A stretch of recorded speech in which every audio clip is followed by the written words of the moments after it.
مکہ کو فتح کرنے کے بعد مسلمان عرب کی سب سے طاقتور فوج بن گئے تھے، لیکن عرب کے دو قبیلے بنو حوازن اور بنو ثقیف نے مسلمانوں کو پورے عرب پہ حکمرانی سے روکنے کے لیے مسلمانوں سے جنگ کا اعلان کیا۔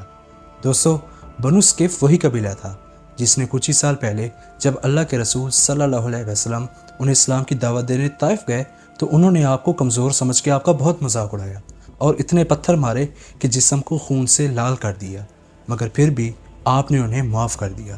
مکہ کو فتح کرنے کے بعد اب حالات بالکل بدل چکے تھے۔ آپ صلی اللہ علیہ وسلم نے پورے عرب سے 12,000 کی فوج جمع کی اور طائف کی طرف روانہ ہوئے۔ دوسری طرف طائف کے لوگ اپنا شہر چھوڑ کر حنین کی وادی میں جمع ہونے لگے۔ حنین مکہ اور طائف کے درمیان بڑے پہاڑوں کے درمیان واقع تھا۔